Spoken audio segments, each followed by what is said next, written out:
এই গত এক সপ্তাহে আমেরিকা যে তেল ধ্বংস করছে, বলা হচ্ছে প্রায় 100টা রিফাইনারি ইরানের, বিশ্বের 40% তেল রপ্তানির জায়গা ইরান। মাইলকে মাইল যত যায় শুধু তেলের শোধনাগারে আগুন। আপনারা আমাকে বলেন তো, মুসলমানদের কি সংখ্যার অভাব, সম্পত্তির অভাব, মসজিদের অভাব, আলেমের অভাব? তাহলে অভাবটা কিসের? মুসলমানরা ভাই উদ্দেশ্য ভুলে গেছে রে ভাই। নতুন করে এখন মসজিদ বানানোর সমস্যা না, পাড়ায় পাড়ায় মসজিদের কোনো অভাব নাই। এখন বড় সমস্যা হচ্ছে মুসলমানদেরকে আগে ইমানে ঐক্যবদ্ধ করা।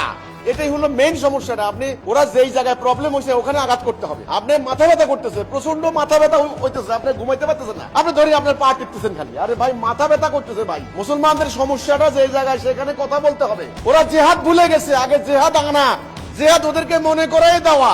মুসলমানদের যে সমস্যাটা ওইটা ভাই আগে ওই জায়গায় হিট করেন। আচ্ছা বলেন তো, মুসলমানদের কি জায়গা জমির অভাব আছে, সম্পত্তির অভাব আছে? 70% তেল মুসলমানদের পায়ের নিচে। এই গত এক সপ্তাহে আমেরিকা যে তেল ধ্বংস করছে, বলা হচ্ছে প্রায় 100টা রিফাইনারি ইরানের, বিশ্বের 40% তেল রপ্তানির জায়গা ইরান। 100টা রিফাইনারি ধ্বংস করছে, এমন ভয়ঙ্কর। মাইলকে মাইল যত যায় শুধু তেলের শোধনাগারে আগুন। আল্লাহ দিছে মুসলমানদের পায়ের নিচে তেল। যত সম্পদ আছে আমদানি রপ্তানি, 140টা বন্দর মুসলমানদের, 40 থেকে 50 ভাগ পণ্য রপ্তানি আমদানি হয় মুসলমানদের উপর দিয়া।